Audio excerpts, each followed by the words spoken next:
right, good morning, evening, afternoon, or whenever you might be watching this. My name is Professor Ferrero, and we're going to jump back into U.S. history from 1877 to the present. Last class, we talked about the Populist movement. We talked about the civil rights of the late 1800s. Today, we are going to be moving in to the rise of the American Empire. So that's what we're going to be focusing on today. So, to understand the rise of American Empire, first and foremost, you have to understand this gentleman right here. This is William McKinley. William McKinley is President Imperialism. He has a very, very aggressive attitude towards foreign policy. Ultimately, he's going to be the president during the Spanish-American War, and he's going to bring in a ton of new territory into the United States, including Hawaii, Puerto Rico, Guam, and even the Philippines. There was a good while where the U.S. held the Philippines as a colonial holding. Ultimately, he's going to have a very paternalist view. Paternalism comes from the Greek word pater, which means father. It's this attitude of we need to go ahead and better the people who are underneath us. It's a very, very, how do I put it? It's a very, very patronizing attitude to have. It's kind of this idea of Americans, and in particular, more broadly, white Western Europeans. It's their job to civilize the other peoples. Ultimately, McKinley himself, he is going to be shot by an anarchist September 6, 1901, dying 8 days later. He's going to be succeeded by his VP, Teddy Roosevelt, who, if you look, is here in right front and center on the cover photo. So that is William McKinley. He is very, very important because he's going to be the guy who's bringing in all of this new territory for the United States. So I'm going to go ahead and move on to the next one. So American imperialism. By the time of the 1880s, America is still really a second-rate power. It's only due to the industrialization, due to the Gilded Age and the Second Industrial Revolution that's really going to help catch the U.S. up. In terms of the colonialism game, if you look into world history, it's really Europe and Japan who's doing most of the colonialism. They're doing most of the imperialism, taking over directly and indirectly other countries. Europe takes over virtually all of Africa, save for a couple of states, and Europe and Japan take over large chunks of Asia as well. Most Americans are really more interested in trading with other countries. And that kind of makes sense, right? We're not really interested in owning colonies because we ourselves were once a colony. It would be a bit hypocritical to go ahead and go out and bring in territory that isn't being settled and is just a colonial holding. Well, we had talked about it a little bit last class, but Hawaii does get annexed in 1898. Benjamin Harrison isn't able to bring it into the country, but William McKinley is. A little bit of background on it. Sanford B. Dole. Yes, you may have heard the last name Dole, the fruit company. This is the fruit guy's cousin. The monarchs of Hawaii had allowed whites to come in. They'd allowed Americans to come in and grow tropical fruit, in particular pineapples, down in Hawaii. Pineapples were a luxury good. A couple of decades earlier, King Kamehameha had went ahead and united all of the islands of Hawaii into the Kingdom of Hawaii. By the time of Sanford B. Dole, Queen, I'm probably going to say her name wrong, Queen Liliuokalani, she is going to be the monarch in charge. However, Sanford B. Dole is going to wrestle control away from her and the native Hawaiians. Ultimately, he's going to ask Harrison to bring Hawaii into the United States. That doesn't end up happening. Sanford B. Dole, this is the cousin of the fruit guy. But when McKinley becomes president, McKinley is more than willing to bring Hawaii into the United States, which in many ways kind of flies in the face of what America is all about. America is a country that used to be a colony, and now you have America making colonies of its own, taking over territory that never asked for it.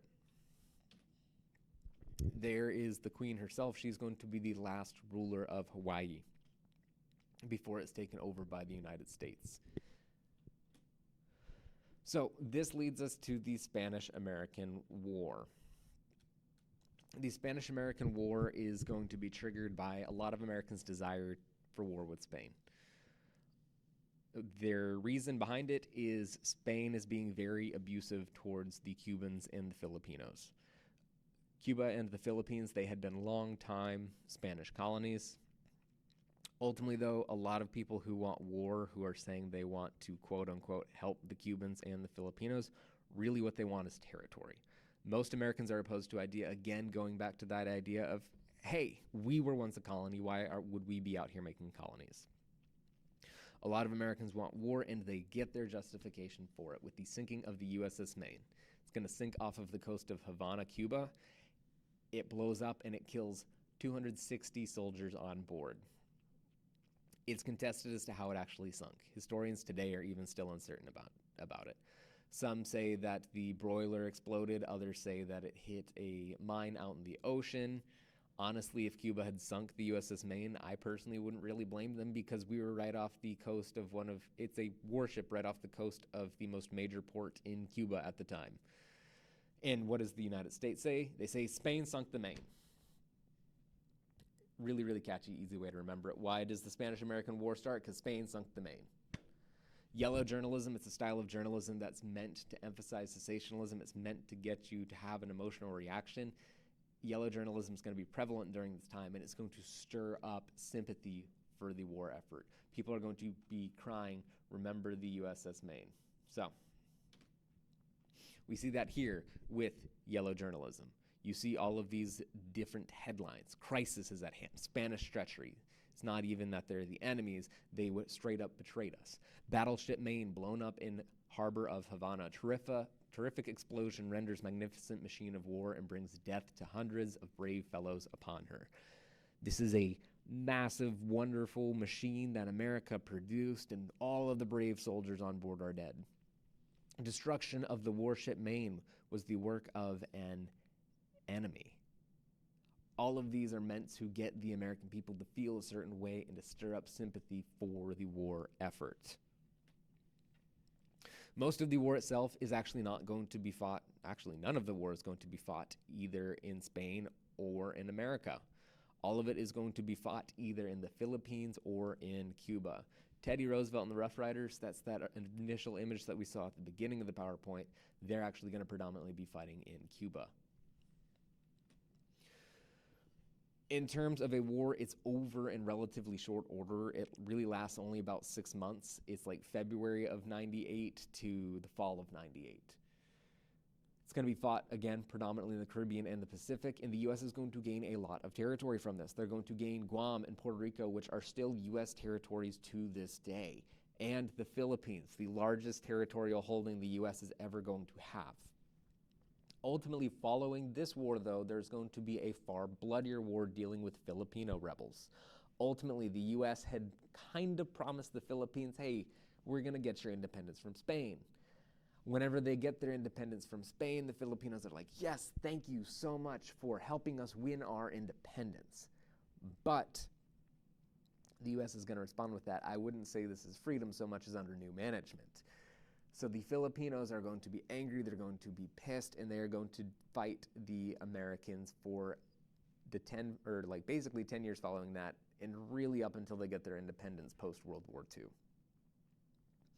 So the Philippines, they end up becoming an American colony. Cuba does get it a little bit better off, but not much. Cuba is allowed to draft their own constitution. Ultimately, Cuba is given independence, but they have to implement the Platt Amendment in their constitution. This basically says the U.S. is allowed to intervene at any time they see fit. Basically, the U.S. is going to give themselves a backdoor key. So why the Philippines?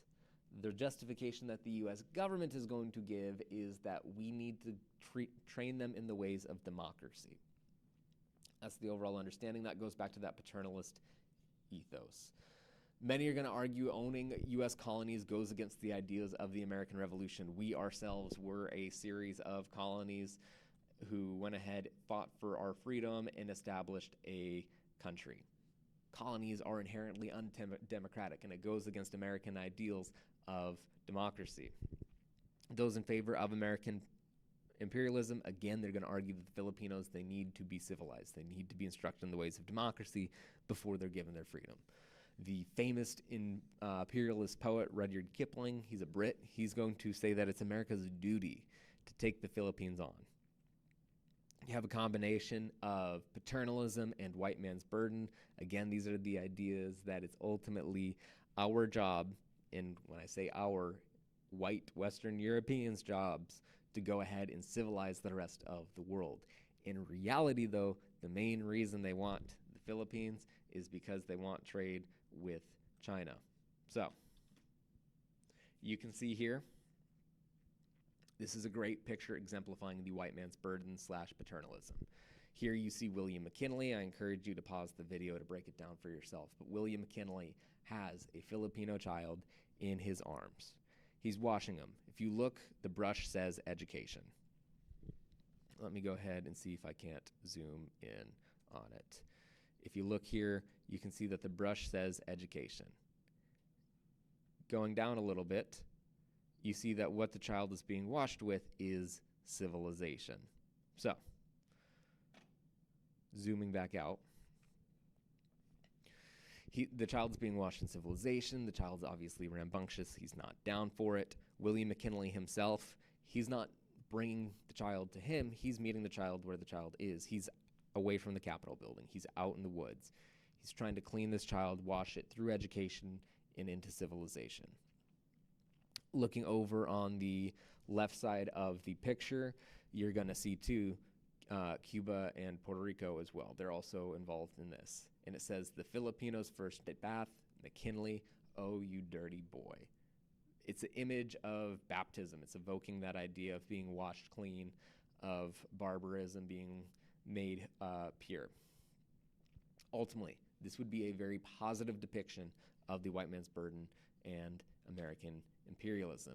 This one, again, go ahead and pause it, but this one is not a positive depiction of American imperialism.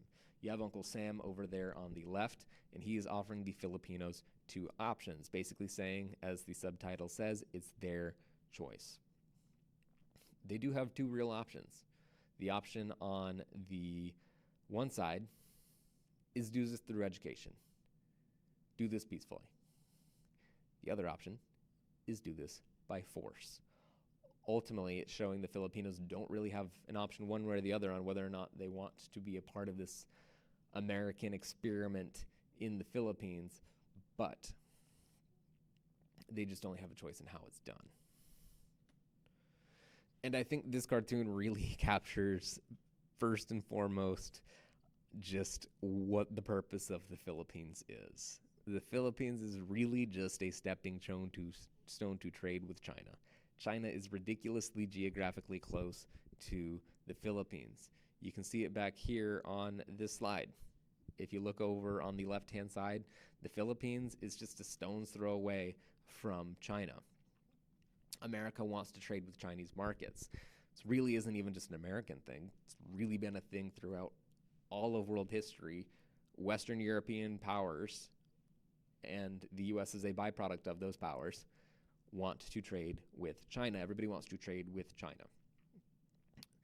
If you see Uncle Sam, he's stepping off of the U.S., he's stepping onto the Philippines, and then he's getting to China. He's bringing a lot of things with him, steel rails, education, sewing machines, all of these things he's bringing with him. Kind of hard to see because my face is in the way, but you can see that this is very clearly China because you have the Great Wall in the background there. So,